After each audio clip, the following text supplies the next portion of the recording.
We have slammed people's roles in committing fraud on a FISA court. This is all now going to be proven and told. We have been right all along. And tonight, we have more evidence. It's scary, but it's also, we're getting close to resolution. We have long said that Mueller's witch hunt should never have happened. The investigators needed to be investigated, especially those overseeing this entire mess. Well, now in this case, Rod Rosenstein's blatant anti-Trump bias, including Andy McCabe, a known liar, and the efforts to take down the president you voted for are now tonight in full view. We have a full cast of characters. Sarah Carter, Greg Jarrett, Alan Dershowitz, Sebastian Gorka all will weigh in tonight. Plus, we have the very latest on the confirmation of Judge Kavanaugh. Negotiations are still underway to this hour for his accuser, Professor Ford, to appear under oath. There's now a 10 p.m. deadline. 1 hour from right now, Professor Ford has to tell the Senate whether or not she plans on appearing. They have tried to accommodate in every way imaginable, and you should hear what Dianne Feinstein is saying tonight. We'll explain. Democrats don't seem to care at all. They have already convicted Judge Kavanaugh in the court of public opinion. No presumption of innocence, no due process. We have a lot to break down for you tonight. We're going to go slow, a lot to get in. Stay tuned for our Friday night breaking news opening monologue. All right, he is one man at the very top of this ongoing Russia collusion witch hunt. Now, after Attorney General Jeff Sessions recused himself from all things Russia, well, the Deputy Attorney General, Rod Rosenstein, assumed the responsibility. Now, this despite having massive conflicts of interest. Remember, it was Rod Rosenstein who drafted a report detailing why James Comey should be fired. It was Rod Rosenstein who signed off on the third FISA renewal application, the fourth FISA warrant against Trump campaign associate Carter Page. And, of course, all of this, as the Nunes memo and the Grassley-Graham memo says, the bulk of information came from that phony Russian dossier that Hillary paid for, the dirty dossier with Russian lies. Now, for months, we have literally been shouting from a mountaintop, matter of fact, well over a year now, that this whole process is and has been corrupt. Nobody in this equation can be trusted tonight. And now we have confirmation. New York Times reporting today that during meetings with top DOJ, FBI officials, including Lisa Page and Andrew McCabe, who is a known liar, we know that a grand jury has been convened in his case, Rod Rosenstein actually planned to push a quote, according to the New York Times, secretly record the President of the United States in the White House to expose the chaos consuming the administration, and discussed recruiting cabinet members to invoke the 25th Amendment so they would remove President Trump, your duly elected president, from office for, quote, being unfit. Now, this all allegedly took place during Rosenstein's second week on the job. This is right after President Trump fired Comey, based on Rod Rosenstein's recommendation in part. And by the way, under Article 2 of our Constitution, he didn't even have to like James Comey's shoes, and he could have fired him for that. And according to the Times, Rosenstein thought, quote, well, he might be able to persuade the Attorney General Jeff Sessions, General Kelly, then the Secretary of Homeland Security, now the White House Chief of Staff, to mount an effort to invoke the 25th Amendment. 2 weeks into the job, Rod Rosenstein wanted to wear a wire, secretly record a sitting president of the United States invoke the 25th Amendment. In other words, a silent coup against his boss by him, McCabe, others, all against a duly elected president. We are experiencing tonight a massive constitutional crisis, and frankly, this is designed to set up the president. I'll explain what this is about in a minute. Now, tonight, Rod Rosenstein, he is publicly denying this report, calling the story inaccurate, factually inaccurate. He wrote, quote, I never pursued or authorized recording the president. Any suggestion that I have ever advocated for the removal of the president is absolutely false. Given the numerous sources in this story, the New York Times remains adamant in their reporting. Two of their sources, by the way, we know one is Andrew McCabe and another is Lisa Page, although Lisa Page not on the 25th Amendment side of this. And we do know McCabe's a known liar. But we have other sources tonight telling Fox News that Rod Rosenstein's remarks were made sarcastically. But the New York Times, they are standing behind the story and the seriousness of Rod Rosenstein's remarks. Let's take a look. This wasn't a flip. flippant remark, and he was in fact very serious. And the circumstances in which it was described to me are different now than what's being put out, I guess, by the government. But it's important that your listeners understand something, that as I was pursuing this story for a very long time, people were reluctant to talk about it because of the gravity of the story, that there was concern that if it got out that, Rosenstein had wanted to actually, wear a wire, or had suggested Andy McCabe, the deputy director, the acting director at the time, wear a wire, that Rod might get fired. People were sincerely concerned about this, not because he made a flip remark, because of the seriousness surrounding the remark. So Rod Rosenstein, well, the New York Times is standing by their story. Andrew McCabe is one of the sources. His lawyer admitted that today, and he is saying, a known liar now, that in fact Rod meant what he said. Now, we're going to have a lot more information from the New York Times report throughout the hour tonight. Now, before appointing Mueller to lead the special counsel investigation, Rosenstein floated another candidate, we find out from the New York Times. His name is James M. Cole. Well, that's problematic because Cole, while he was a deputy attorney general under Obama, conflict enough, he was also the private lawyer to Sid Vicious Blumenthal. That's Clinton's personal political hitman.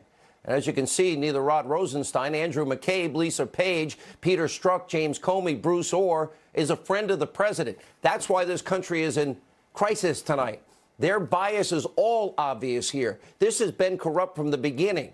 Before the election, after the election, they wanted to take down Donald Trump. Now it's time tonight for the Attorney General to now do his job. Mr. Sessions, this is your Department of Justice. Under no circumstances, I have a message for the president tonight. Under zero circumstances should the president fire anybody. These actors tonight, and I have multiple sources confirming this and more information coming. They are hoping and praying that the president does just that. They're hoping he gets mad, that he gets sick and tired of it, and that they can turn this politically into their equivalent of a Friday night massacre. The president needs to know it is all a setup. He needs to know that regardless of whether he steps in or not, and I would argue he should definitely not, the deep state tonight is crumbling from within at this very hour. They're now turning against each other. It's the president's job and duty, of course, to remove all enemies from within.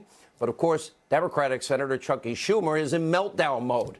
You would think they cared about the truth. You think they would care about fixing and rigging and attempting to rig elections and lying to the American people and propagandizing the American people and misinforming the American people and having real Russian information bought and paid for by one party to destroy another candidate, and that FISA court judges were all lied to. But Chucky doesn't care about that at all. He cares about his friends in the deep state. And tonight he released a statement that proves just that. This story must not be used as a pretext for the corrupt purpose of firing the Deputy Attorney General Rosenstein in order to install an official who will allow the president to interfere with the special counsel's investigation. Generals Kelly, Mattis, and numerous other White House and cabinet officials have been reported to say critical things of the president without being fired. Hey, Chuck, none of them have talked about literally trying to set up a president and tape record a president and invoke the 25th Amendment, Chuck. Now, of course, we know what would happen if Rosenstein and others are fired by Jeff Sessions. Jeff Sessions actually that's his department. Jeff Sessions, where are you tonight? Solicitor General Noel Francisco would likely take over Rod Rosenstein's Russia duties. And he worked in the DOJ under President George W. Bush. He clerked for Antonin Scalia. More importantly, he doesn't have the baggage, the conflicts of interest, or apparently the anti-Trump bias that so many others have had from the beginning. But with that said, I don't know at this hour who to trust anymore in the FBI or the DOJ. Well, I do. The rank and file, the people that do their job in the field offices every day, I trust them. Those that are upset about this, the most corrupt, massive abuse of power in this country's history, I believe in them. They are as upset, rightly so, as we all are. And meanwhile, this story is now shining a new light on the president's decision Monday to declassify FISA documents, 302s, other important information related to the FBI, DOJ handling of this so-called Russia objective probe. Today, the president tweeted out, quote, I met with the DOJ concerning the declassification of various unredacted documents. They agreed to release them, but stated that so doing may have perceived negative impact on the Russia probe. Also, key allies. What allies? What countries? They called to ask not to release them. Therefore, the Inspector General has been asked to review these documents on an expedited basis. I believe he will move quickly on this and hopefully other things which he is looking at, meaning FISA. In the end, I can still always declassify it if it proves necessary. Speed is very important to me and to everyone. Other allies, there has been a lot of chatter. Do we have allied countries? We have a Fourth Amendment protections against unreasonable search and seizure, against using wiretapping against American citizens. Is it possible some of their friends in other countries might be thinking tonight that they're going to be exposed for doing the dirty work, sharing the information that they got that would otherwise be gotten illegally in this country with some of our deep state actors? It raises a lot of questions tonight. These documents the president requested Monday must be released, must be declassified immediately. This same routine has played out well over a year now, about 2 years, where you have the DOJ, deep state actors have done everything in their power, including lie that this will impact sources and methods when it doesn't, to prevent them from releasing the information that we, the American people, deserve to see. These actors know they will be exposed, their corruption, the serious misconduct, McCabe, Strzok, Page, and perhaps even James Comey himself. The DOJ has delayed the release of these important documents over again and again. They have defied congressional subpoenas, obstructed justice at this point, defied the oversight, constitutional authority of Congress. The president cannot let this go on any longer. Because as we wait, the deep state is winning, and they're trying to set up traps even for the president himself. These documents must be made available to you, the American people. Where's Spartacus, Cory Booker, when we need him? We deserve full transparency for the American people. No more delaying, no more hiding, no more lying, no more obstructing. You, we, the people, deserve to know what these top, upper-level people in our government were doing to undermine the people's pick for president.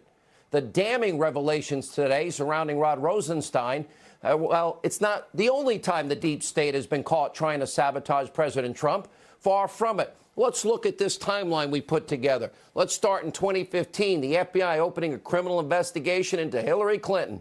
We know she violated the law, committed multiple felonies, mishandling top secret classified special access program information on her private email server in a mom and pop shop bathroom. And in a very rare move, the FBI director, James Comey, he rips the case away from our honorable FBI field agents, the guys we trust. He took it in-house, politicized it himself, with, of course, the help of Andrew McCabe, Peter Strzok, and others. Then they put the fix in. Despite overwhelming evidence of guilt, they end up exonerating Hillary Clinton. Oh, they were writing that exoneration in May of 2016. They never interviewed her or 17 other key witnesses until July. And then remember, it was Strzok and Comey. They worked on the draft in May before the July exoneration. Well, they were changing it from the, gross negligence legal term to the more innocuous, just careless.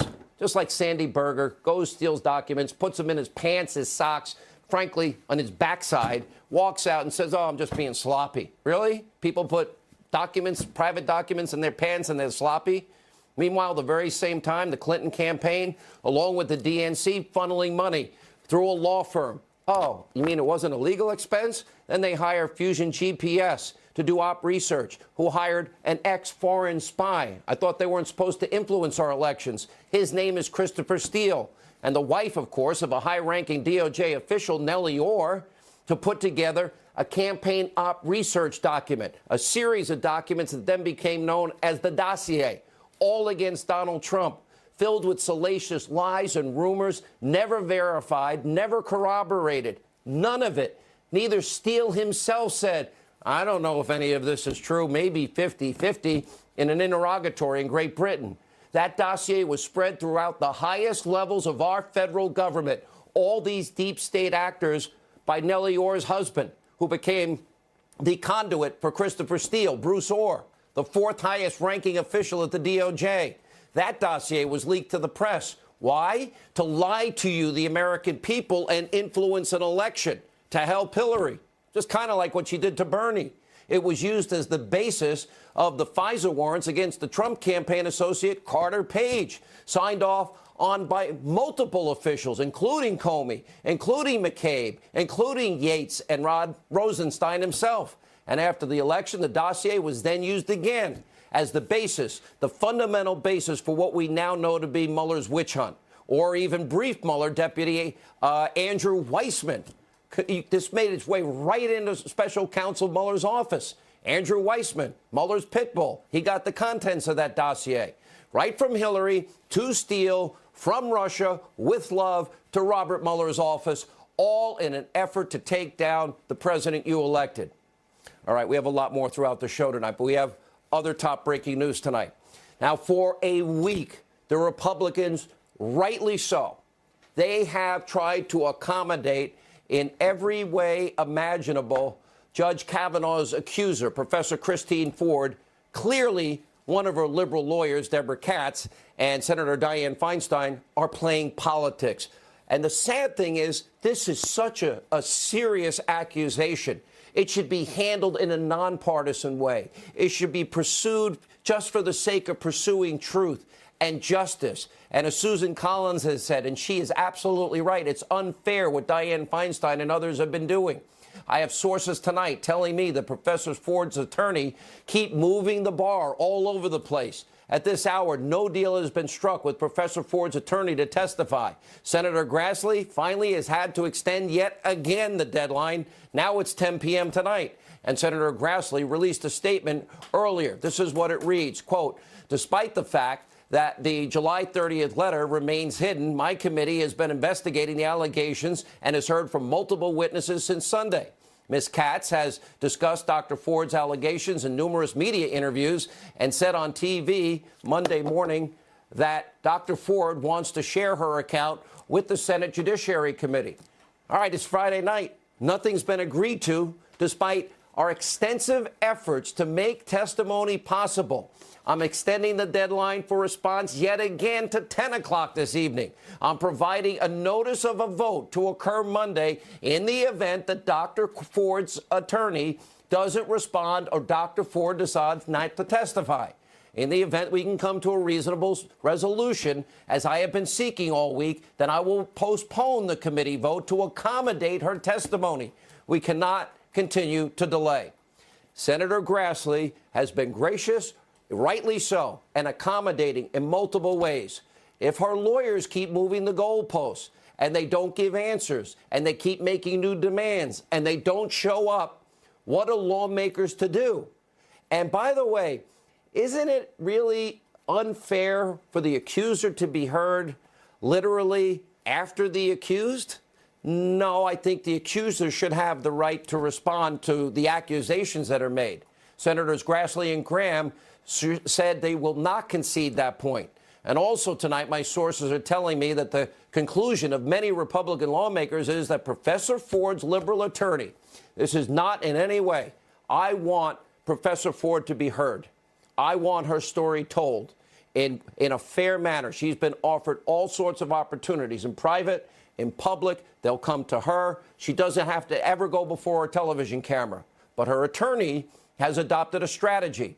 Obviously, it's called running out the clock. And by the way, the Republicans see it for what it is, to blame the GOP for not making proper accommodations when they have done just the opposite. It shouldn't surprise anyone that Republicans think this. After all, this lawyer, Deborah Katz, is highly partisan, longtime Democratic activist, tens of thousands of dollars in donation, clearly has a political agenda. Her views on sexual assault and misconduct allegations have been inconsistent, to put it mildly. Here are a few examples of what I mean. She said about Paula Jones, quote, her suit is very, very weak. She's alleged one incident that took place in a hotel room that by her own testimony lasted 10 to 12 minutes. She suffered no repercussions in the workplace. She then said of Jones' accusations, quote, clearly a one-time incident that took place in 10 to 12 minutes. She was not forced to have sex. She left of her own volition. The courts increasingly are finding that is not enough to create a sexually hostile work environment claim.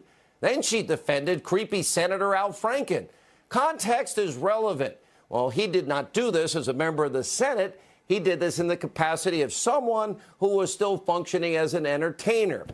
Excuse me. Al Franken was a senator when this, in fact, occurred. That's issue one. Issue two, we're going to talk about what it is Bill Clinton did to Paula Jones.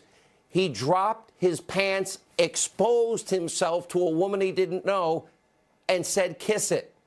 Now, Paula Jones won a settlement agreement, $850,000. But the point here is the lawyer, Professor Ford, well, clearly she has a political agenda, inconsistent views on this topic. The Daily Caller today uncovered that back in 2017, this same lawyer, she vowed to resist, get this, President Trump. Take a look for yourself. Finally over the finish line, the new Attorney General this morning grateful to the colleagues who fought for him. I can't express how appreciative I am for those of you who stood by me during this difficult time. We will resist. It was a bitter feud to the very end. We're going to fight back. We are going to resist. We will not be silent. That's her resisting? Now, why does this attorney keep moving the goalposts for an interview? On Monday, Kat said Professor Ford would be willing to testify and do it publicly and under oath, then demands they continue changing all throughout the week, making it almost impossible for Professor Ford's allegation to be heard. She does deserve to be heard. And tonight, things have even gotten worse. Senator Feinstein, who has been delaying and obstructing, why hasn't Senator Feinstein turned over the full letter to Republican senators on the Judiciary Committee, like Grassley? Now, Feinstein knew about this allegation back in July. It's September. Senator Feinstein never bothered to raise any of these allegations with Judge Kavanaugh privately or in public hearings, even though there were numerous opportunities for her to do so. Instead, the Democrats, they've now turned this into a political circus. We saw it at the hearings. They have rushed to convict Judge Kavanaugh without even a hearing, not hearing either side of their story. And Dianne Feinstein took it to the next level tonight. After all the accommodations offered by the Republicans and Charles Grassley, and the president being accommodating on his end, saying he wants her to be heard. Well, it was entitled, by the way, Feinstein on Republican bullying of sexual assault survivor. Well, obviously, there's no point in her having a hearing. She's already decided who's guilty, who's believable, and who's not. They're offering to speak with her. And listen to what Democratic Senator Whitehouse had to say just yesterday. Listen to this. If the Democrats win back the House and or the Senate, Democrats will investigate what happened, the charges that Professor Ford is laying out, even if that means investigating a Supreme Court justice at the time. I am confident of that, and I think we'll also be investigating why the FBI stood down its background investigation when this came up in this particular background.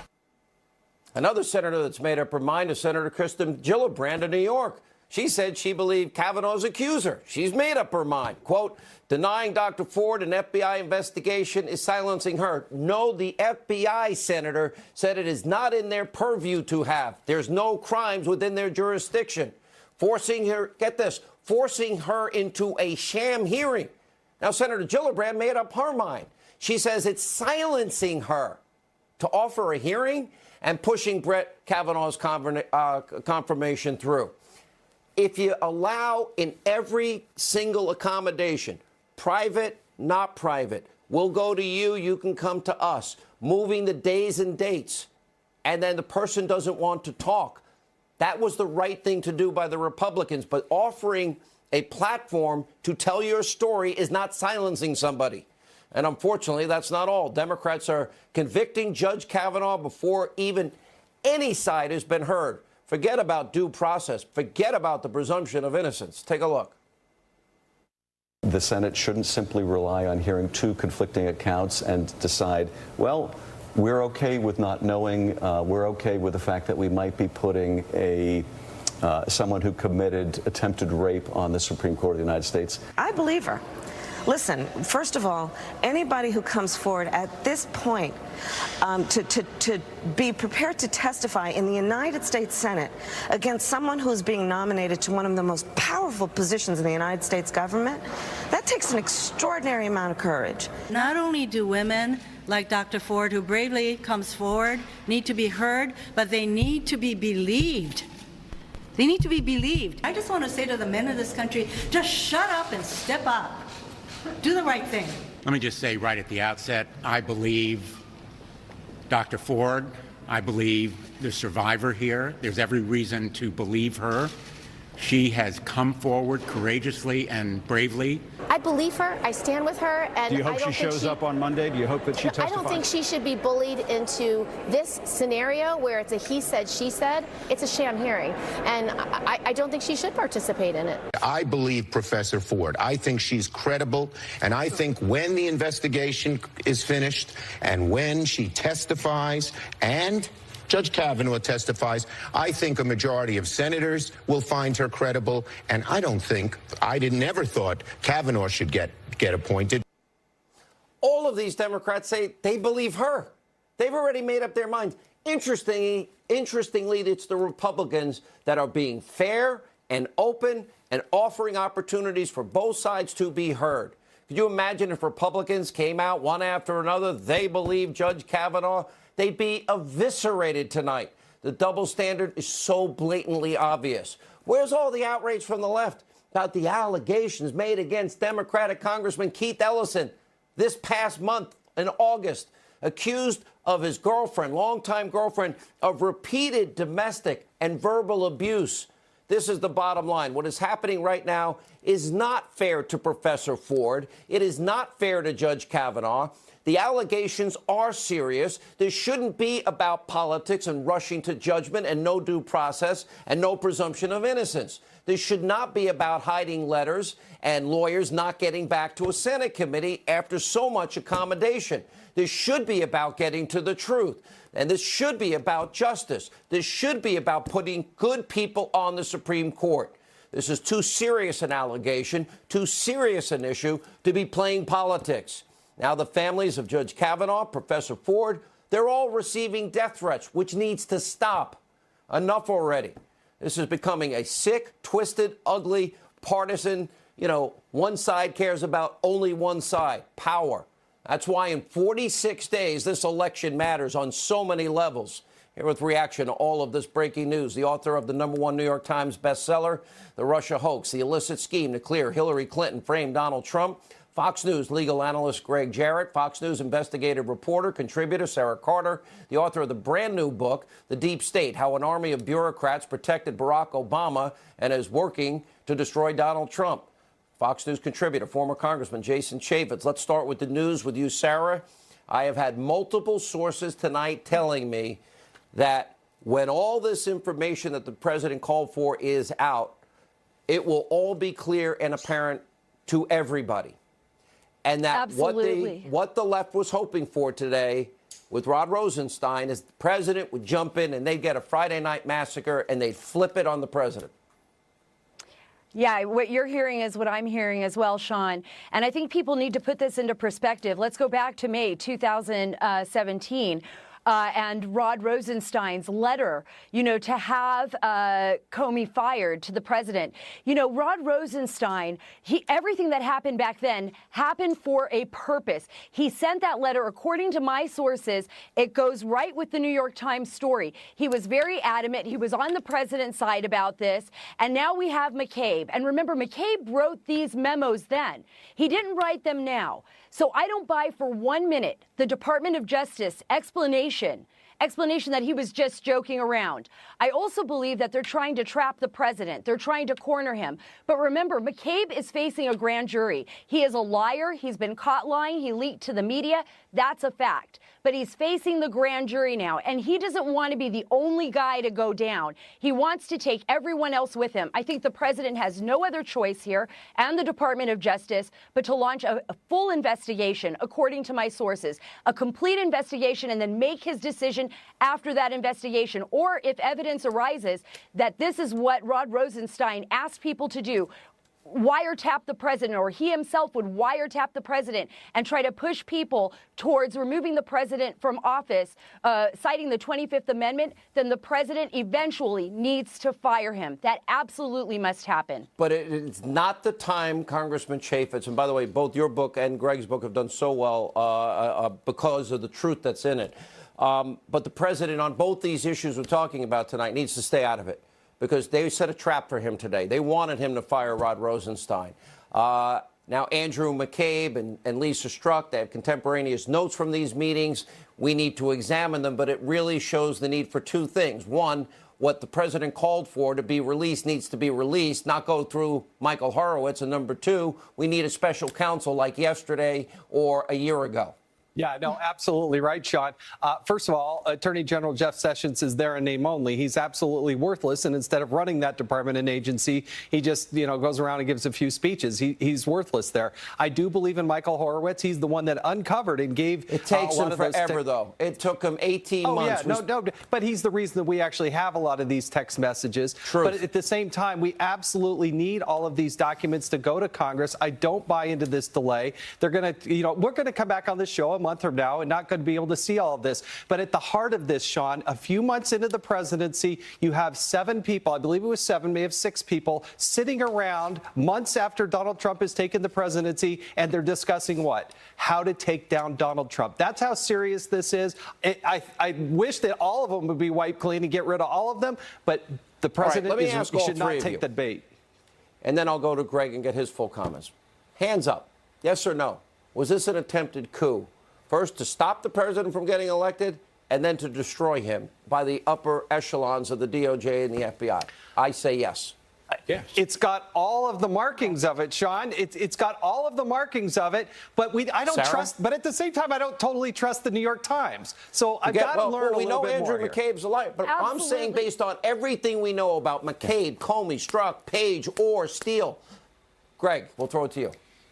It is the equivalent of an attempted coup, a plot to overthrow the Trump presidency. Saboteurs within the Department of Justice and the FBI working furiously to undo the election results and frame Trump for colluding with Russia to win the election, even though they had no evidence at all. The only thing they had was a phony dossier they knew was fabricated and written by a liar and funded by Hillary Clinton's campaign.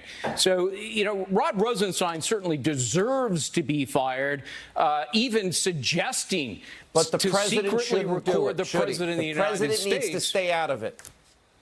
I didn't hear you. You disagree.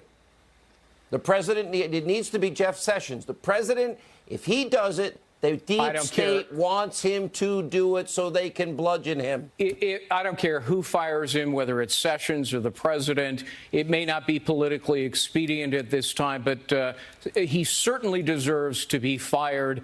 And by the way, as a consequence of his actions, the special counsel investigation should be terminated because he's corrupted and tainted the integrity of it. That I agree with, too. Sarah. Yeah. Sean, this was a silent coup. This is what they call a bloodless coup, and they were trying to do it, and they got caught. They didn't know how to do it, and everything's coming out now, and we need an investigation, a special counsel to take over and find out the truth. Last word, Jason. Find out everybody that was in that meeting, and one at a time, under oath, bring them before Congress and make them explain what was going on there, because it certainly has all the suspicions and all the markings. And release the documents. Yes. Demand the documents. Yes. The people deserve to see them yesterday. Yes. Thank you all. When we come back, our own Kristen Fisher has the latest on Kavanaugh and Rod Rosenstein. We get reaction tonight. Dershowitz, Tammy Bruce, the great one, speaks out as well. Straight ahead. This is a Fox News alert this Friday night. The AP now reporting that the lawyer for Professor Ford is requesting one extra day to consider the terms given to them by Senator Grassley. I'm going to offer some unsolicited advice. Senator Grassley and Lindsey Graham and those on the committee, you have been very accommodating. You've extended every deadline. I would give Professor Ford's attorney one more day. Let them have it. One more day. For the very latest, we go to Kristen Fisher. She's in our Washington bureau tonight. Kristen. Yeah, well, Sean, this deadline has been moving all day long. It started with close of business, then it was pushed back 3 hours to just 25 minutes from now, and now with just minutes closing on what Kavanaugh's accuser's legal team is calling an arbitrary deadline, they finally got back to Senate Republicans and asked for what you just reported. They asked for an extra day. They also, as I said, they called this an arbitrary Friday deadline. So I just want to go through exactly what Senate Republicans were offering in regards to this hearing that was set to take place, or that they want to take place on Wednesday. They want it to take place with a female attorney doing the questioning, and they want Ford to testify first, then Kavanaugh. But Ford's legal team wants a Thursday hearing with no outside attorneys asking questions, and they want Kavanaugh to go first. Democrats are blasting that offer from Republicans. Senator Blumenthal says their arbitrary and irrational deadline is a rush to silence a survivor. It has no basis in law or fact or simple humanity. But Republicans remain confident that Judge Kavanaugh will still be confirmed. Listen to what Senate Majority Leader Mitch McConnell said to conservatives at the Values Voter Summit just today. My friends, keep the faith. Don't get rattled by all of this. We're going to plow right through it and do our job. Now, the Senate Judiciary Chairman had said that if Ford's legal team had not gotten back to him by this 10 p.m. deadline, then they were going to go ahead and vote on Monday. Now Ford's legal team has gotten back to him, but it wasn't the kind of response that I'm sure he was hoping for. So it remains to be seen exactly how Senator Grassley is going to respond, Sean. All right, Kristen Fisher in Washington tonight. Thank you. With more reaction, the author of the best-selling book, The Case Against Impeaching Trump, Harvard Law professor Alan Dershowitz, and Fox News contributor Tammy Bruce. You know, I know that Senator Grassley, Tammy, has given every consideration, private, public, everything, moved the day from Monday to Wednesday, et cetera. I do believe that Judge Kavanaugh should go second to respond to his accuser. Of course. But my advice to the Senate Judiciary Committee tonight is this. Give them the extra day. Sure. 24 hours, if that's what they're asking for. 10 o'clock tomorrow night, fine. Give them another 24 hours. But this has to be the last time. Thoughts, Tammy? Look, yeah, I don't know what really the drama is for another 24 hours. If they need it, that's fine. She's known, at least certainly, that this process was started all the way back in July. She has been in control of this timeline from the beginning.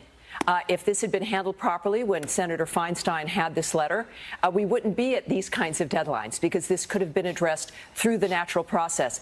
The request she made also would literally set up an actual kangaroo court, where you change the rules, the principles, the process of a court hearing, or just a hearing in general when you're dealing with accusations like this. And clearly, it's absurd when you see those demands. It almost seemed as though they wanted them to be rejected so that they could say the committee didn't want to hear her. I am told that is the Democratic strategy, and so many Democrats, Professor, they have already said they believe her. Well, You're it's a defense absurd. It's absurd for anybody to say at this point, I believe her, or I believe him, or I don't believe her, I don't believe him. We haven't heard them. We haven't seen the evidence. You know, people aren't born with a sex-linked gene for honesty or dishonesty. Some women lie, some women tell the truth. Some men lie, some men tell the truth. The one thing that there should be no compromise on, and every civil libertarian and every Democrat should demand, she must go first. You know, the tool of the Inquisition was to always call the accused first, make him testify, make him lay out his whole case, and only then tell him what the accusation is and let him face his accuser. You know, it's probably got to scare the living daylights that you agree with me as much as you do lately. But I am a civil libertarian at heart. Not on everything. Okay. Oh, I know. But this is too serious to me. I do believe so. I'm urging the Republicans to give the extra day. Absolutely. But all these Democrats have made up their mind. If any Republican had said, Professor Dershowitz, I believe him, you and I both know there would be a very different reaction in this country. And they've said it. They said it when it comes to the newly elected Attorney General, Keith Ellison. They're not opening up an investigation as to him, and there is very credible evidence. Look, we can't have one truth for Republicans, one truth for Democrats, one process for Republicans, one process for Democrats. We all have to pass the shoe on the other foot test. I asked myself, what if this were a liberal Democrat who were nominated by a liberal president? What would I be demanding? Exactly the same as what I'm demanding now. Due process, civil liberties, the rule of law. If I could just add that if people who are thinking that by giving this extra day or accommodating even more is going to change what the Democrats say after he is confirmed, they are wrong. No matter what happens, the rhetoric and the argument will be the same, is that the GOP are misogynists and they're racists, and it won't matter what you do. At this stage, they simply must do the right thing. A Huffington Post poll found that on the issue of credibility of the accuser, which is what I was afraid of, was that about 25% of women found her credible and 28% of men found her credible. So the vast majority of people aren't believing her because of this charade that has been unfolding in front of us. That we've got to get on with the country's business. They've got to take that seriously because there's no appeasing the people who are behind this. But she has to be given a full opportunity to make her case. Sure. And she has to be given a full opportunity also to have witnesses subpoenaed, judge, the other man, anybody else who was there. They have to be given the opportunity to testify as well. And especially all those people that have spoken out in favor of Professor Kavanaugh, knowing him in high school and college and law school, in the Bush administration, women that have worked for him, colleagues that have worked for him. 36 years is a long time. He needs to be heard. And I think everybody benefits if you have real lawyers examining. Listen, you both are fair. That's the fair. Don't rush to judgment. Due process, presumption of innocence. This is core to who we are as a country. Exactly. Thank you both. We'll come back. Sebastian. Right here with reaction to all of tonight's breaking news, Fox News contributor Doug Schoen and author of the book, Why We Fight, Fox News national security strategist Dr. Sebastian Gorka. On the two issues we've got here tonight, Dr. Gorka, I think number one is give the professor another 24 hours. A lawyer obviously is inconsistent on the issue, but give her as much accommodation as you can. But you can't do it forever. This will be the last time. Do you agree? I think I do, Sean. I think there has to be a concrete limit, and there has to be a recognition that you can't overturn the constitutional rights that every American has, not just judges who are nominated to the highest court in the land. The idea that an accuser gets after to choose the order. Yes. No, it's not happening. But I think 24 hours. He should not give in on that. I agree. He has a right to respond to his accuser. Right. I mean, that's the basis of our law, that you have the right to respond to the person who accuses you and to know their name and to respond to them in real time. But after that, the theatrics have to end, because I agree with Tammy. Nothing's going to change. Whatever the outcome is, nothing's going to change. This is just a ploy. This is a tactic. It is a very clever one. The idea that you accuse anybody of a potential crime without giving the date or the location means it's almost impossible for the accused to refute that, because you can't actually substantiate an alibi. We don't even know the year, Dr. Gorka. We don't know the year. How do you build an alibi? You can't. So at the end of the day, you listen to the accused. The person who has been accused gets to address that accusation, but then it ends and we move forward. Doug Schoen. Yeah, I must tell you, Sean, I would give Dr. Ford more than a day or two, simply because he's asked for one more day. They now have asked, and they've moved now the deadline repeatedly. Sean, if I could finish, they've accommodated in every way they can. I'm trying to help you. Trust me. The Republicans are already taking on water in the polls. If there is not more of an effort to hear Dr. Ford and the nomination is pushed through without hearing her, the Republicans will lose. For our politics and our country, I give her say till Monday. asked for 1 or another 2 day. days. Give but them the trust other me, day. it'll benefit the cause you believe in. They also, look, and to their credit, I think they have handled it perfectly. We see a very different political view of the attorney for Professor Ford, number one.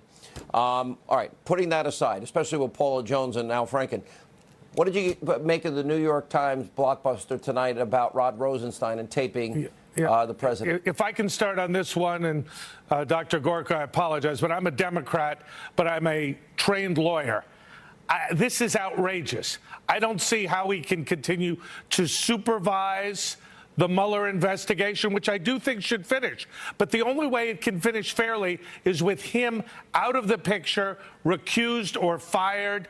And I really think we need to look but at there this are more Justice figures Department. than him, Dr. Gorka. The last word. I always want to ask the first question, cui bono? Who does this profit? The New York Times, why are they burning Rod Rosenstein right now? Mark Levin may be right. This may be a political trap for the president. But Doug's also correct. This guy is so conflicted from the get-go. This is the man who signed the FISA warrants. Correct. This is the man who escorted his best friend. He escorted Mueller to the interview with the president that he failed in when he wanted his FBI My last directorship point, though, back. is all of this is going to be exposed very expeditiously. Release the documents and get a special counsel. Yes. A new one. Yes, we need to find out. The truth will out. Oh, Sean. the truth is right there. I can taste it. All right, thank you both. You got to watch the great one, Mark Levin, this Sunday. Democratic obstruction of the entire judicial process. Take a look. The Democrat Party has hijacked the judicial nomination process over the last 30 years. That their left-wing groups have hijacked the judicial nomination process from the American people. And they may let a justice through here and there who's nominated by a Republican, but the fact of the matter is they are going to crush anybody who they believe might change the balance of power. What are we talking about here? All right, Mark, Sunday night. We're back here Monday. Have a great...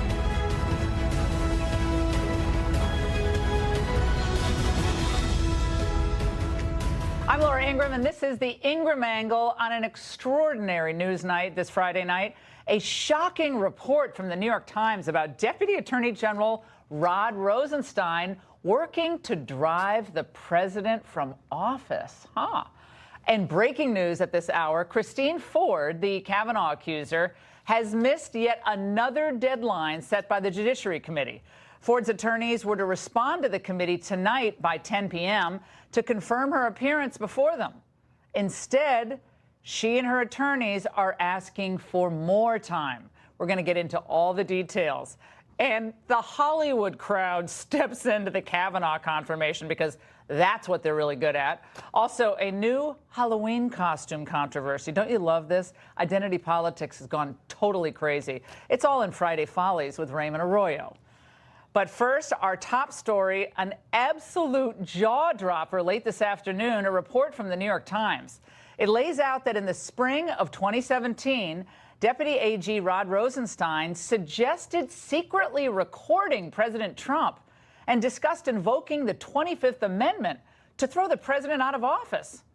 Now, Rosenstein, as you'd expect, is forcefully denying that this ever happened. Separately, a Fox News source said to be in the same room as this conversation is claiming that Rosenstein's comments were just sarcastic. They weren't serious. Does anyone believe that tonight? Washington Post is also reporting that. But let's take a trip, shall we, down Rosenstein memory lane. Now, this is the same guy who responded like this to demands from Congress to produce documents in that Russia probe.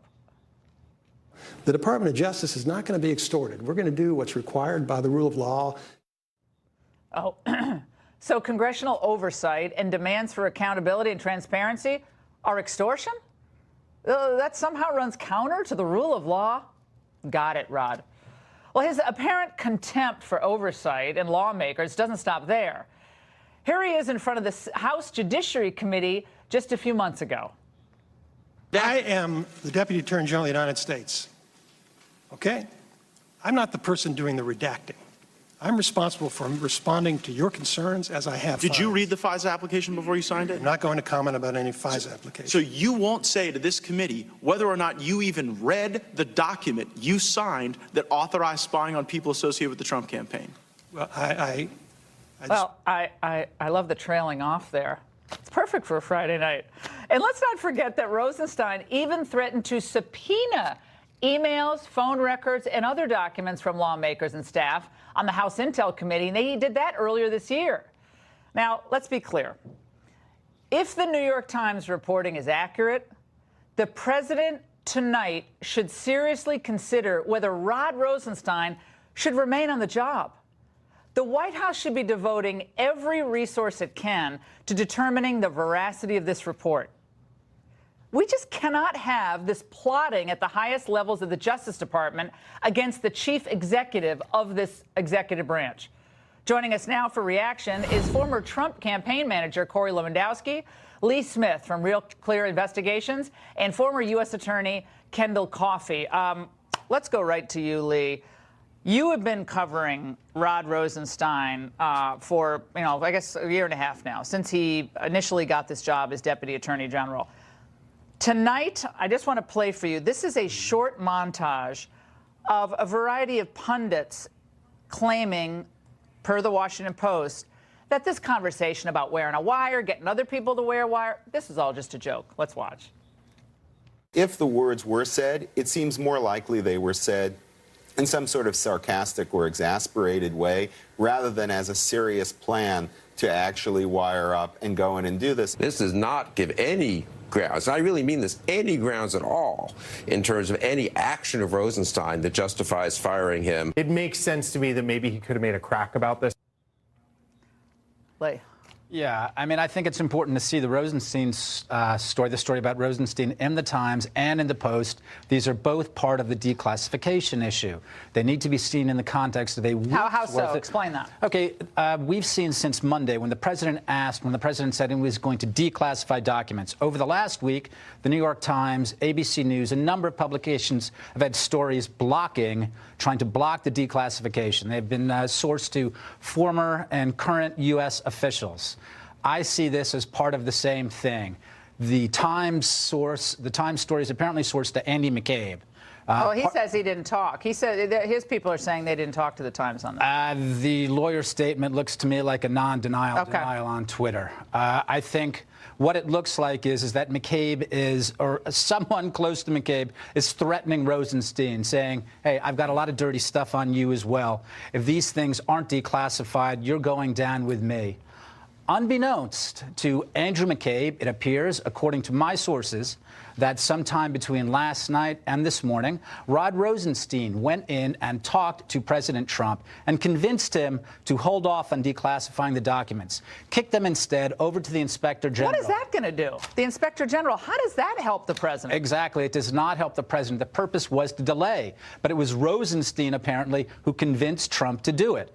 Unbeknownst to McCabe, the wrathful McCabe had no idea. Presumably, the Times story was in the works for several days. The story drops a couple of hours after Trump tweets that the documents are going to go to the IG, and you can imagine Rosenstein's horror. McCabe has blown this beautiful plan I had to get us both in the clear. I think that's what happened. Rosenstein's effort to cover up, again, the Post story appears sourced to him, and the idea is we have to cover this up. I was telling a joke. Of course I wouldn't do such a thing. Andy McCabe didn't get my joke. This is what I understand. If it's a joke, he and Corey, you can chime in here. He must have a really lame sense of humor, because here's a joke isn't, hey, let's wear a wire. I'll wear a wire. Or someone else, one of you can, and then we'll get someone to invoke the 25th Amendment. Maybe I can get Sessions. How is that funny? There's no tee-hee, giggle in any of that. Corey, I think he's right. I think Lee is right. This is all about the declassification. Trump backtracked for some reason. And I think that was a big gift to Rosenstein, because he's worried about that FISA application and the fact that exculpatory information was not put in that FISA application to monitor Carter Page. Corey. Well, you're exactly right, and everybody has to remember that that was the third renewal of the application. There were 4 actual applications. The first application was denied by the FISA court. Rod Rosenstein signed this, and when the president made the announcement that he was going to declassify Bruce Ohr's 302s, that was going to reveal that Nellie Ohr, Bruce's wife, was talking to Christopher Steele, that the Justice Department knew about this, and that I'm sure Rod Rosenstein at the Justice Department was aware of what Bruce Ohr was doing because he was his supervisor at some level. That all would have come out very clearly. And he was so afraid that that declassification was going to expose him for what he is, which is part of the deep state. This collusion never existed. It's been a fake dossier from the beginning. And look, we've done extensive research on this now. We've seen what Rod Rosenstein's really about. Whether it's Rod Rosenstein, he covered up for Peter Schrock, for Lisa Page, for Andy McCabe, for Jim Comey. He's also the individual, and you remember this, who recommended Bob Mueller become the head of the FBI when Jim Comey was fired. And then the next day, he personally appointed Bob Mueller as a special counsel to investigate this president. Tonight, the president briefly referenced this issue with the secret recording. Let's watch. We have great people in the Department of Justice. We have great people. These are people, I really believe, you take a poll, I got to be at 95%. But you had some real bad ones. You've seen what's happened at the FBI. They're all gone. But there's a lingering stench, and we're going to get rid of that, too. Kendall, lingering stench. Your thoughts there? Who is he referring to? Pray tell. Obviously, he's concerned about Rod Rosenstein. I think he should be. I don't think we can make the New York Times the judge and jury of Rosenstein's fate. But what the challenge is to find a very accelerated framework for getting to the bottom of this. And I don't think the president needs to, for example, ask the Justice Department to investigate itself. I think he has the power and perhaps should go ahead and put together an investigative mechanism, perhaps relying in part on the White House counsel's office, so that they can get access, redacted, blacked out in certain places or not, to whatever these McCabe memos are. And at some point, to bring Rod Rosenstein into the office, look him in the eye, as the president has famously done, a lot of hired and fired people looked in the eye, and see if he can get an adequate explanation for this. Because if it's true, if the way it's being presented in the New York Times is true, it's something very, very troubling that can't be continuing. Well, apparently, according to the report, I'm going to read some of it. I think it's important that I read some of the New York Times reporting. But apparently, the gist of it is Rosenstein was really ticked off that even though he wrote that memo, justifying the firing of Comey, giving a justification for the firing of Comey, he was mad that then the president relied on it when he was asked about it. So he both wrote it, I guess that's a suggestion of the president, or the request of the president, then he was mad that the president relied on it, and that just torqued him off to no end. This is the New York Times reporting. I want all three of you to listen to this. Rosenstein raised the idea of wearing a recording device, or wire, as he put it, to secretly tape the president when he visited the White House. One participant asked whether Rosenstein was serious, and he replied animatedly that he was. Now, it goes on to say, it is not clear how determined he was about seeing them through, though he did tell McCabe that he might be able to persuade Attorney General Jeff Sessions and John Kelly, this is about the 25th Amendment, then Secretary of Homeland Security and now the White House Chief of Staff, to mount an effort to invoke the 25th. And third point, according to others who described his comments, Rosenstein not only confirmed that he was serious about the idea, but also followed up by suggesting that other FBI officials who were interviewing to be the Bureau's director could also secretly record Trump. This was around the time, of course, where after he fired Comey, he was looking at Ray. Rosenstein's name had been raised for this, and a few others, including a former Obama person.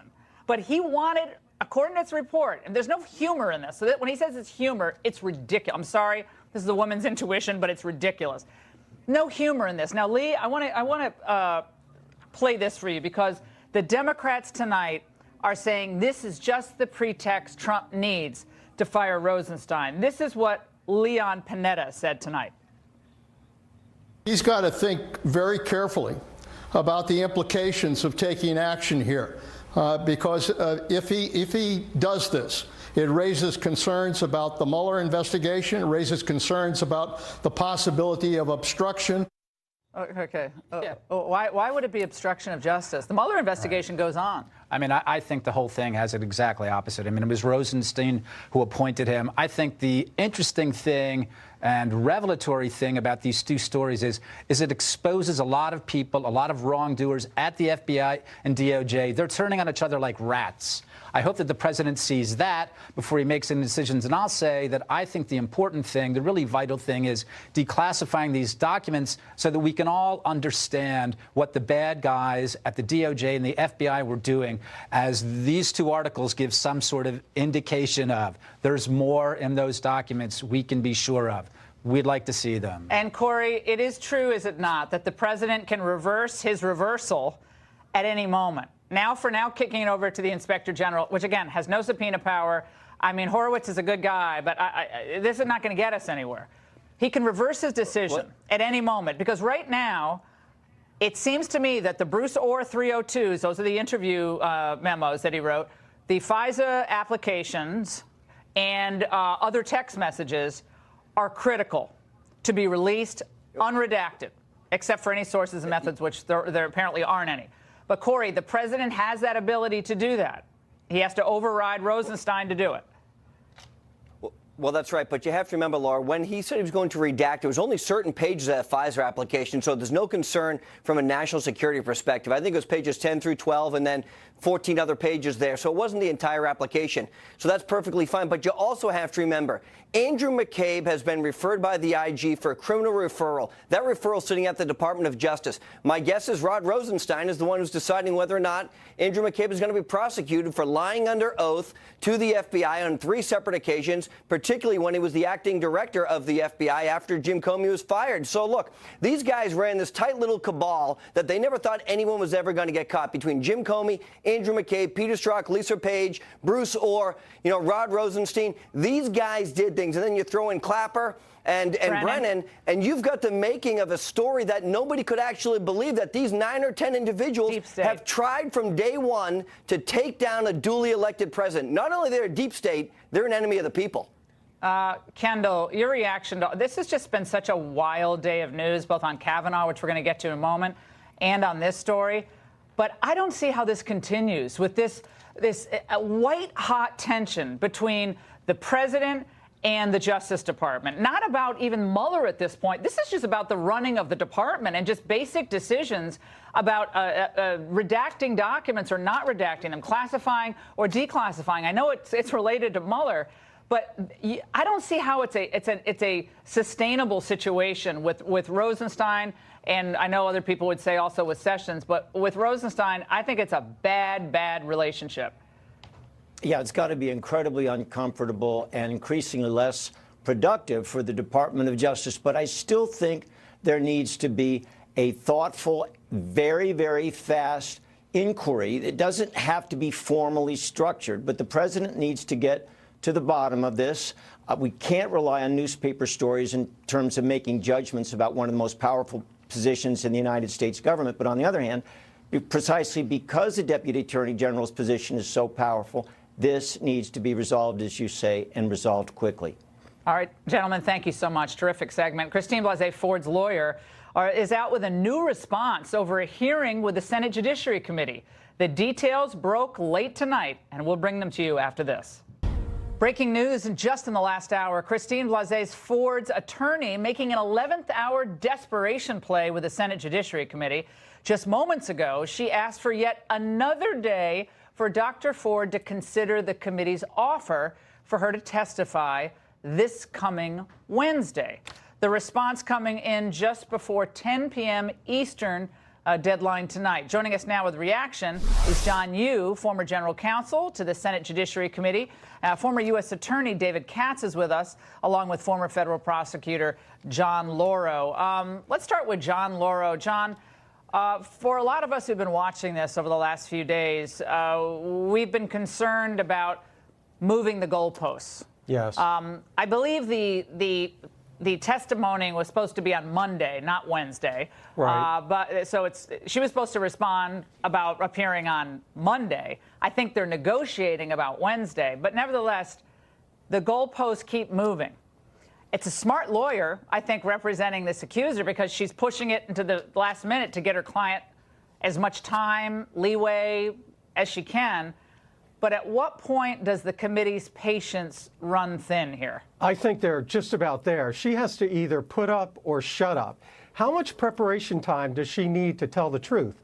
That's the question. I mean, she's been dealing with lawyers for weeks, if not months now. It's time for her to face the music. She's made a very serious accusation. And it's now the moment of truth comes. She has to face questioning. She has to be asked the tough questions, and she can't escape it. If she refuses to testify, then the bottom line is that he's going to be confirmed and this thing is over. But there's a legal expression for what her lawyer is doing, and that's jerking around. You know, every time they reach a point where there's an agreement, then all of a sudden, you know, as you say, the goalposts move, and that's just inappropriate. David, I know there are very strong feelings about this case on both sides. There are, a lot of Democrats think that she wouldn't come forward unless this happened. And even though she doesn't remember key details, that's okay. If this has to go on another 2 or 3 weeks, so be it.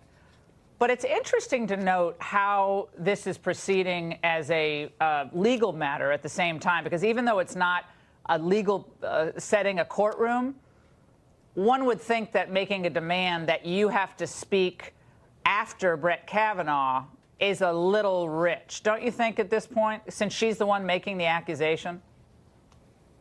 Well, it's not a court of law, but it certainly makes sense that the accusation has to come first and that the person being accused gets to hear exactly what the accusation is and then respond to it.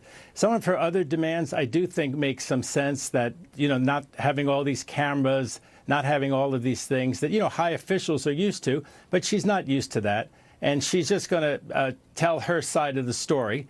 And I kind of agree with, I guess it's Kellyanne Conway, who said that, she should be accommodated. And giving her one more day is accommodating her. She shouldn't be attacked. And I think Republicans would have a Pyrrhic victory, wouldn't they, if they ended up losing the House and Senate because they mistreated her instead of giving her one more day and hearing everyone's side of the story. Of course, I think they should also hear Mark Judge's side of the story, because, when you're a prosecutor, as I was, you always say, there's one more witness they could have called. Why didn't they call him? The defense has the power of subpoena. Let them call Mark Judge if Mark Judge is so important. But, here, the Democrats don't have the power to call Mark Judge. Well, the Democrats don't have the power to call him. Actually, David, that's not true. What the Democrats could have done, and John, you can react to this, what the Democrats could have done, they could have gone out and done their own investigation. They could have interviewed Mark Judge. They could have interviewed Patrick Smyth.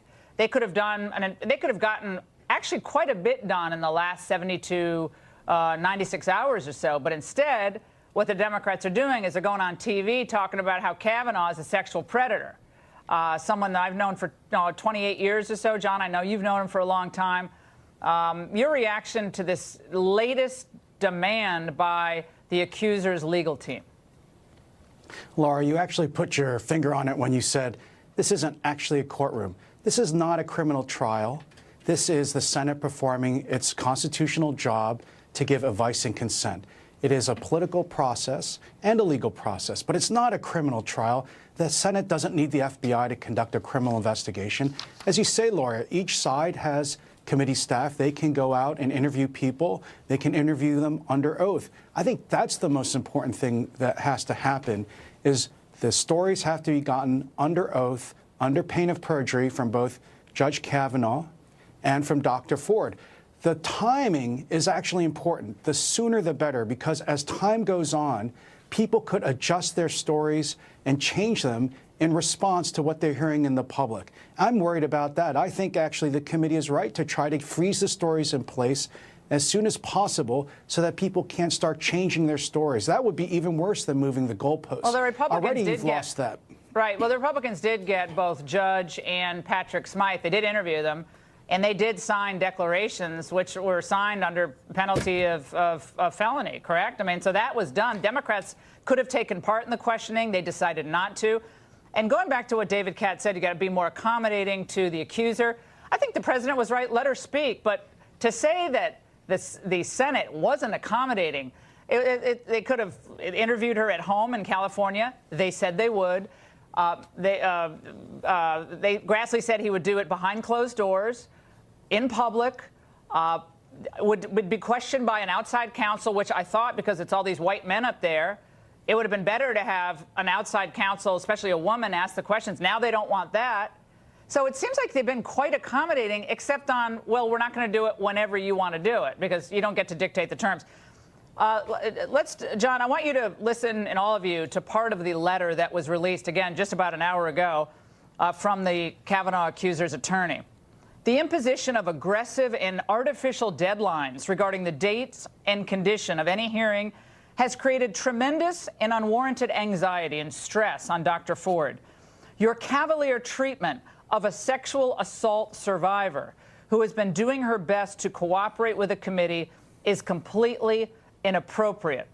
John Lauro, cavalier treatment of a sexual assault survivor seems more to me like a political statement than it does to be from a lawyer who wants to actually make some headway in these negotiations. It's all about politics. If she was serious about having her client testify, she would have made that decision certainly by now to put her before the public. Let me just say one thing. She is going to be treated with kid gloves. Under no circumstances is she going to be abused or treated disrespectfully. That would be counterintuitive to what the Republican majority wants to do. So the reality is they've bent over backwards to have her come in under appropriate circumstances. Let's remember one thing. An accuser does not get to call the shots. This is a process with deadlines. She's decided to come forward, and now she has to testify truthfully and honestly and face the music. David. Well, I was a prosecutor. I've also defended people in the same situation as Judge Kavanaugh, who are faced with charges that seem absolutely unbelievable, and they're totally denied by my clients, and I've gotten not guilties. And there are rules of procedure in court. The rules are less clear in the Senate. My point is that the Republicans and the committee should not be seen as not giving her a fair shot, as not hearing her story, as not understanding that there's a very unreported crime, as Senator Collins has pointed out. And President Trump should treat her with respect at all times, including in his tweets. And the Republicans, for their own sake, should treat her with respect.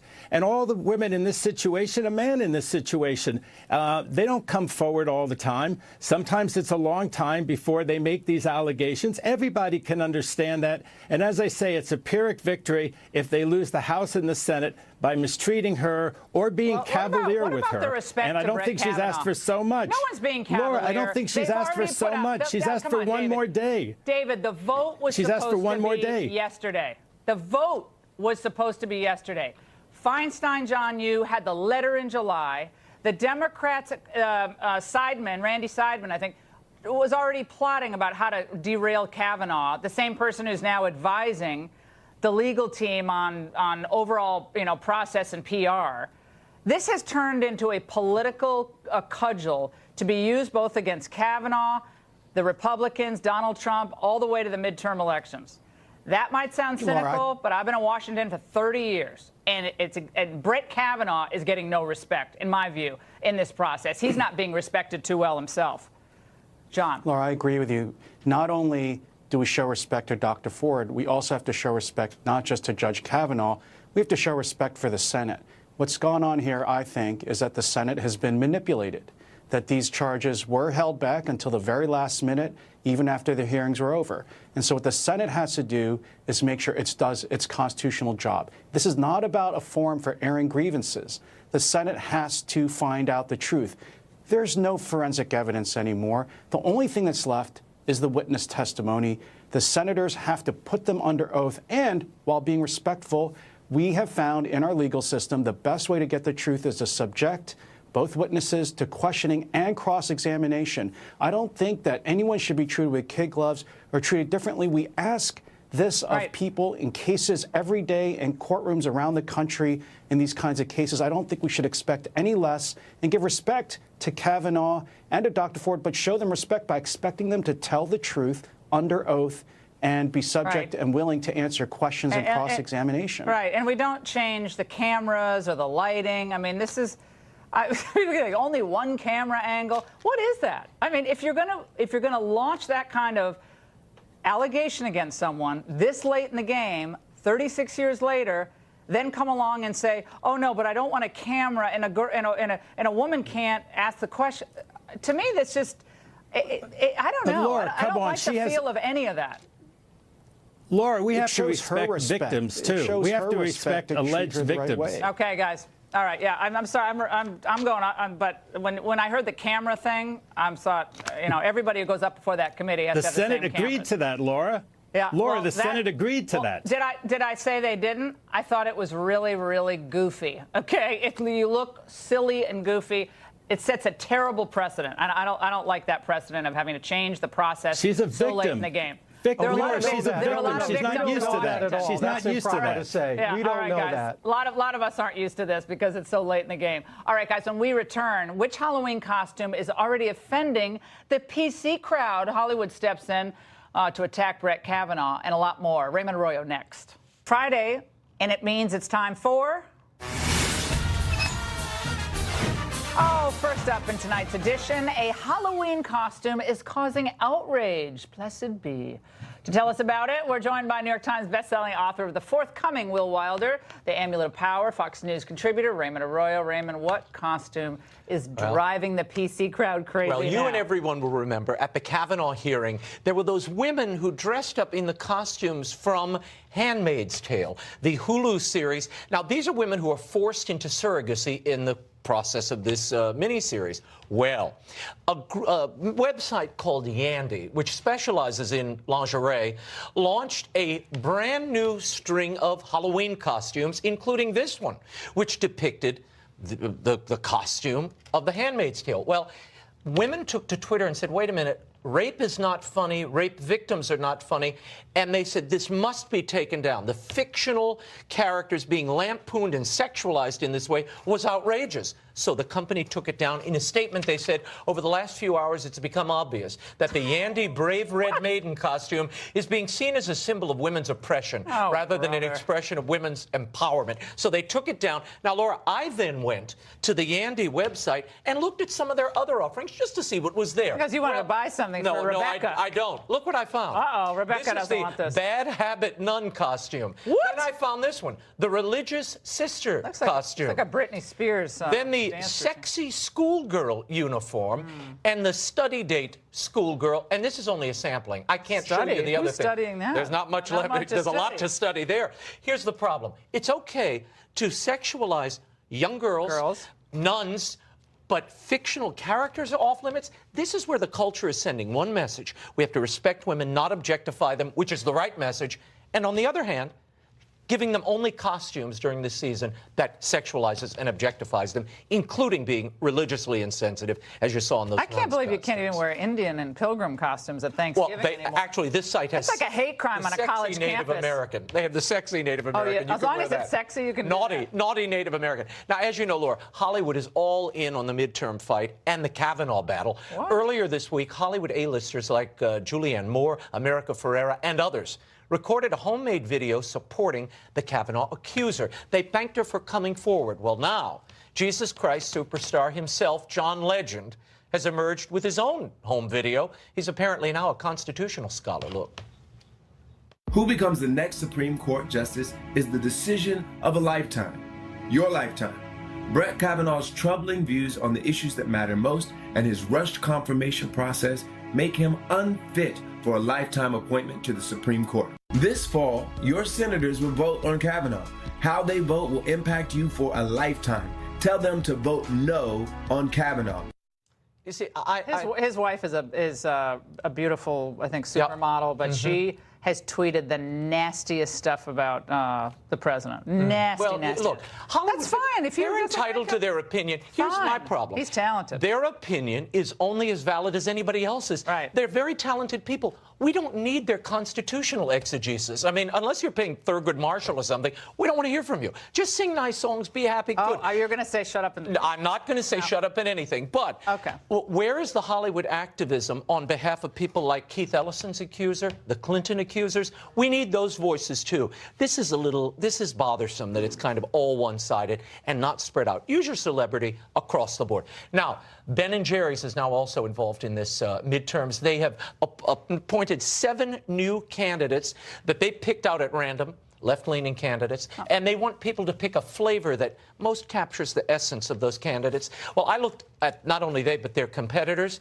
I think what we're dealing with is rocky road, cotton candy policies. I think you've got cuckoos and cream in most cases, a lot of fruitcake, mud pie, and a Ben & Jerry's flavor that already exists. When you look at some of these candidates, chubby hubby, I think would. Oh yeah, just a few. People look like. Now, the Me Too movement has spurred so many things, created so many things. It's also birthed a new phenomenon called modern masculinity. Watch this. It's being marketed to millennials. It takes one man's courage to start a chain reaction is what it takes. So we sit here and somebody is really feeling something and he has the balls to stand up and say, I'm really sad right now. And then you check in, you watch the rest of the group as that man says that, and they just. What do you think? These are retreats. These guys stand around and they emote. Hold me back. That is hot. You know what the problem with this is? Sexy. Well, unlike religious retreats where it's about your relationship with God, your relationship with others, this is all about my feelings. They gaze into each other's eyes, these men, while they hear meditations about body image and sexuality. Like you know what they need? Brokeback retreat. God bless them. They need lessons in how to be dads, how to have fulfill the duties of manhood. That will teach you masculinity more than gazing at your bro and wondering how he thinks my pecs are today. I mean, this is kind of this is what happens when you let Silicon Valley come up with retreats for men. I thought you said Silicon Valley. Well, it was going to be like the calf implants and the This is silicone manhood, by the way. Posterior implants. You have many more segments. Thank you. Okay. Friday Follies. All right. The battle over Brett Kavanaugh is already turning the midterms on its head. Now, what does it mean for the president's agenda, though? Up next. Strategist who's also the party's nominee for the county council in Montgomery County, Maryland. It's great to see you, Will. Good to be here. Well, the president, I think, before was maybe a little confident that even because the economy was so great, this prediction of the big blue wave was, probably overstated. But clearly he's playing the investigations. Like they're going to just be dropping down investigation after investigation. All this progress we made will be turned back. How do you see things? Well, I think someone got in his ear. You often hear with Trump, whoever's the last person to leave, he listens to, I think said, hey, you need to make sure our base turns out. The Democrats, we're obviously motivated. You have 153 women running for Congress nominated. It's going to be another year of the woman. So people are motivated. Turnout is up in every state in Maryland. We were up 25% in our primary. So I think someone realized, hey, you got to get your base fired up. What are the Democrats running for? We're running to make sure that there is equality and that there is everyone has a seat at the table, that women are there, that we get health care back, that we make education equal. Betsy DeVos has been a disaster at the Department of Education. How so? She's rolled back so many things. I worked at the Department of Education under Obama. And I worked under Reagan, just a little before you. Yeah, well, a couple of years. Rolling back protections for LGBT communities.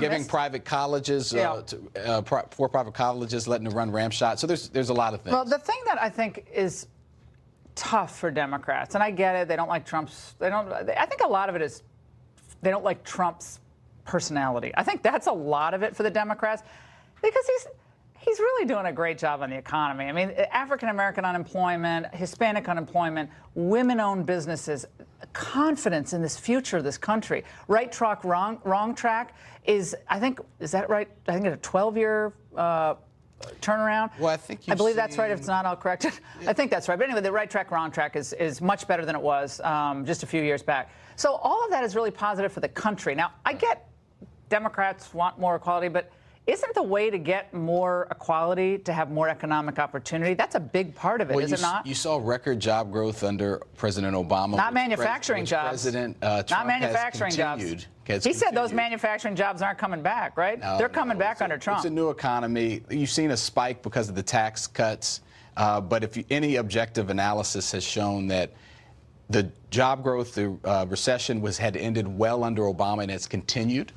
This trade war that Trump is creating has a big-time effect on hurting us in the long term. These unpaid-for tax cuts are going to hurt us in the long term. How is it hurting us in the long term? So you think it's sustainable for us to have a $380 billion a year trade deficit with China? That's sustainable? No, it's not sustainable. But what did Obama do to turn it around? That's not the way to attack it. So what is the way to attack it? Trade war and drive up prices. That's just as cliche. I mean, this is where politics. I should go into sports commentary because politics is cliche. So is sports. I get it, but it's just a change.